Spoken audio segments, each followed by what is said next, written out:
మహేష్ గౌడ్ గారు ఒక సూచన చేసిండ్రు. రాజీవ్ గాంధీ గారు రాజ్యాంగ సవరణ ద్వారా 61వ రాజ్యాంగ సవరణ ద్వారా అప్పటి వరకు ఓటు హక్కు 21 సంవత్సరాలు ఉండే. కానీ రాజీవ్ గాంధీ గారు ప్రపంచ దేశాలను గమనించి 21 సంవత్సరాల ఓటు హక్కును 61వ రాజ్యాంగ సవరణ ద్వారా ఈనాడు 18 సంవత్సరాల నూనూగు మీసాల యువకులకు, మా సోదరి మనులకు ఈరోజు రాజీవ్ గాంధీ గారు ఓటు హక్కు ఇచ్చిండ్రు.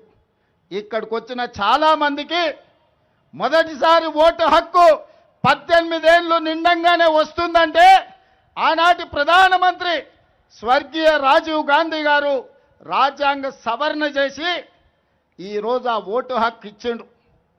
చట్టసభలు ప్రధానంగా ఈ దేశంలో స్థానిక సంస్థలు, శాసనసభ, లోక్సభ ఈ 3 ప్రధానమైన ఎన్నికల చట్టసభలు. ప్రధానమంత్రి పివి నరసింహారావు గారు ఈ పక్కనే ఉన్నారు. రాజీవ్ గాంధీ ఓటు హక్కు ఇస్తే రాజ్యాంగాన్ని 73, 74వ సవరణ ద్వారా స్థానిక సంస్థలలో జిల్లా పరిషత్ చైర్మన్గా, పెద్ద పెద్ద నగరాలకు మేయర్లుగా 21 సంవత్సరాల వయసులోనే మేయర్లుగా, జిల్లా పరిషత్ చైర్మన్లుగా ఎన్నిక కావడానికి 21 సంవత్సరాలు పూర్తి చేసుకున్న యువతీ యువకులకు అవకాశం ఇచ్చిండ్రు.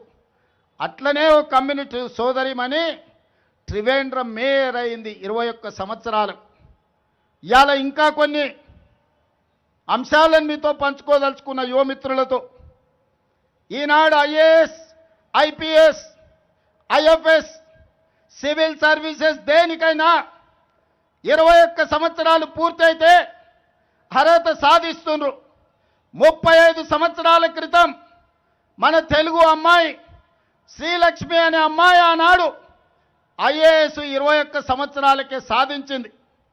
ఈ మధ్యకాలంలో మహబూబ్నగర్ జిల్లా నుంచి డి అనన్య అనే అమ్మాయి 22 సంవత్సరాలకే ఐఏఎస్ సాధించింది. అంతెందుకు 32 సంవత్సరాల క్రితం ఇక్కడే ఎక్కడో డ్యూటీలో ఉన్నట్టున్నాడు తెలంగాణ రాష్ట్ర డీజీపీ సివి ఆనంద్ 22 సంవత్సరాలకు ఐపీఎస్ సాధించి ఈనాడు తెలంగాణ రాష్ట్రానికి డీజీపీగా కొనసాగుతున్నాడు. మరి వాళ్ళ మిత్రులారా, అసెంబ్లీ లోక్సభలో 25 ఏళ్ళు, శాసన మండలి రాజ్యసభలో 30 ఏళ్ల వయసు ఈరోజు ఎన్నికల్లో పెట్టిండ్రు. కానీ పక్కనున్న దేశాలు, జర్మనీ లాంటి దేశంలో, గ్రేట్ బ్రిటన్ లాంటి దేశంలో 18 సంవత్సరాలు పూర్తయితే చట్టసభలకు ఓడమే కాదు, ఆ దేశాలకు ప్రధానమంత్రులుగా లేకపోతే ప్రెసిడెంట్లుగా ఎన్నిక కావచ్చు.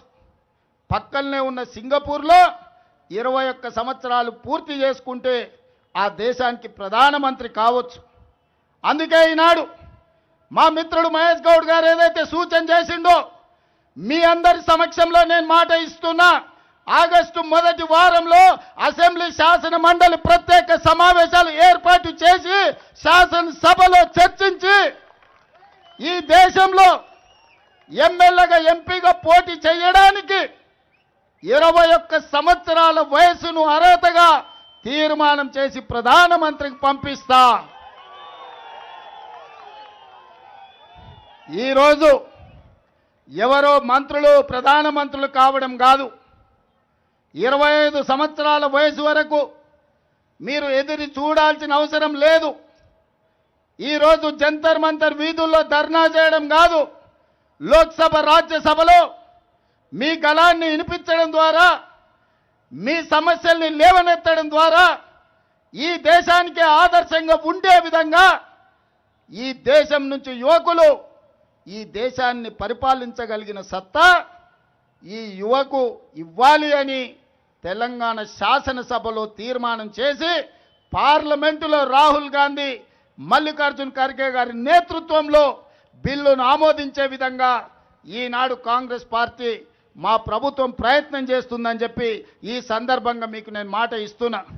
మిత్రులారా, విద్యాశాఖ లేదా ఐటీ శాఖ అత్యంత కీలకమైన శాఖలు 60 ఏళ్ళలో 70 ఏళ్ళలో 90 ఏళ్ళలో కాదు 21 సంవత్సరాలు నిండిన యువకులు ఈ దేశానికి మంత్రులైతే తప్పకుండా దేశ భవిష్యత్తు మారుతుంది, ప్రపంచంతో పోటీ పడతాం. ఈనాడు 543 మంది ఎంపీలు ఉంటే 1% కూడా జంజీ ప్రాతినిధ్యం లేదు. 1% లోపలనే ఈరోజు లోక్సభలో మీ ప్రాతినిధ్యం ఉంది. మీ జనాభా ఈ దేశంలో 30% ఉంది. 30% జనాభా ఉన్న జంజీ యువ కెరటాలకు చట్ట సభలలో ప్రవేశం కల్పించాల్సిన బాధ్యత ఈ ప్రభుత్వాల మీద ఉన్నది. అందుకే భారత రాజ్యాంగాన్ని సవరించడం ద్వారా చట్ట సభల్లో 21 సంవత్సరాలు నిండిన యువకులకు యువతులకు ఎమ్మెల్యేలుగా ఎంపీలుగా పోటీ చేసే అవకాశాన్ని కల్పించాలి. తప్పకుండా శాసనసభ ఆగస్టు మొదటి వారంలో సమావేశాన్ని ఏర్పాటు చేసి ఈ తప్పకుండా తీర్మానాన్ని చేస్తామని చెప్పి నేను ఈ సందర్భంగా మీ అందరికీ మాట ఇస్తున్నా. మిత్రులారా, రాజకీయ పార్టీలను రాజకీయ కార్యకర్తల్ని బెదిరించో అదిరించో అక్రమ కేసులు పెట్టో ఈడీ ఇన్కమ్ ట్యాక్స్ సిబిఐ కేసులతో ఈనాడు లొంగ తీసుకునే ప్రయత్నం కేంద్ర ప్రభుత్వం చేసింది. కానీ మనస్ఫూర్తిగా గుండెల నిండా మిమ్మల్ని అభినందిస్తున్నా. నరేంద్ర మోడీ నిరంకుశ పాలనకు మీ నీట్ పరీక్షలు సిబిఎస్ఈ పరీక్షల్లో వైఫల్యం చెందిన కేంద్ర ప్రభుత్వాన్ని మీ గుండె ధైర్యంతో లాఠీలకు తూటాలకు బాష్పవాయు గోళాలకు ఎదురొడ్డి నిలబడి నరేంద్ర మోడీని ఓడించి ధర్మేంద్ర ప్రధాన్ను రాజీనామా చేయించారు. మనస్ఫూర్తిగా ఈ యువ తరానికి ఈరోజు నేను అభినందనలు తెలియజేస్తున్నా. ఈ సునామీ ఇంతటితో ఆగొద్దు. ఈరోజు ఇక్కడ ఏదైతే మీరు గలం వినిపించిండ్రో మీ మాట చట్ట సభల్లో వినిపించాలి, ఇది ప్రపంచానికి చేరాలి అనేదే నా ఆలోచన. అందుకే आज यहाँ पर जो